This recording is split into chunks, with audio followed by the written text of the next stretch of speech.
हम कार्य कर रहे वो सब है। और बहुत दिन बाद आज लाइव आए बने हम इंस्टा पे। ऐसे कि बहुत सारा गाना भी रिलीज हुआ हमारे ने, शायद करीब 15 से 20 लोग, 15 से 20 शायद, हाँ 15 से 20 गाने रिलीज हो गए बा।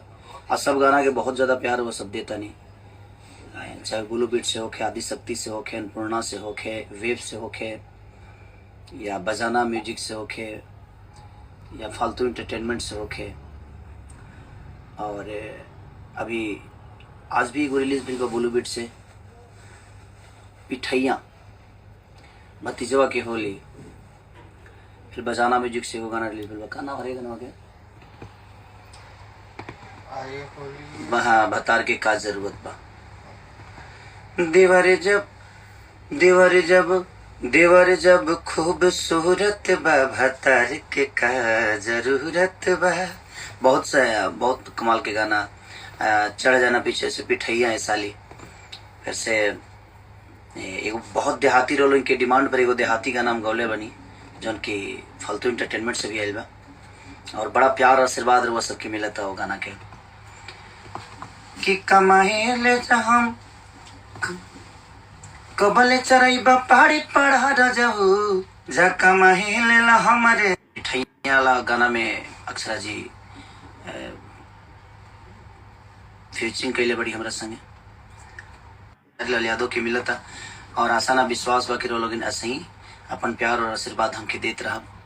कोशिश रहे जे आदमी अच्छा कुछ करे और हमेशा रहो सबके दिल और दिमाग में बसे। और एगो हमारा बहुत खूबसूरत सिनेमा, जो उनकी रियलिटी सिनेमा बहुत कम बनेला। और प्राग पाटिल, अमरपाली दुबे जी और हम, और हमारे खूबसूरत प्रोड्यूसर प्रदीप शर्मा जी, जिनकी बहुत बढ़िया एगो सिनेमा बनोले बनी, जो कि हमके इलाहाबाद में शूट करनी जा। ओकर एगो गाना भी बड़ा खतरनाक है, 2-3 गो गाना बहुत औसम बावे, और उनके सुनने के भी मिली या देखे के भी मिली। जो उनकी मार्च में रिलीज होके वाला बा उस सिनेमा आशिकी। तो लोग ऐसा ही प्यार आशीर्वाद दिया, ऐसा फिल्म के लोग अगर प्यार और आशीर्वाद दिया तो शायद हर आदमी खूबसूरत सिनेमा बनाने की कोशिश करी। हमने के कोशिशें करी ले जा, तो के प्यार आशीर्वाद मिलेला तो और थोड़ा सा मनोबल बढ़ेला। और हम चाह के सही प्यार और आशीर्वाद आजीवन बनाए रखी। हम कोशिश करब खाली कि रोल के कोनो मनोरंजन में दिक्कत ना होके, मनोरंजन भरपूर मनोरंजन करी हमरा और सबके, कि रोल के 24 घंटा आदमी यही खातिर जागे लगे रो सबके मनोरंजन करा सके। तो ऐसे ही प्यार और आशीर्वाद देते रही, और अपना भाई के ऐसे ही अपना गोद में बैठौले रही। Love you all, thank you so much इतना सपोर्ट करने के लिए आप सब।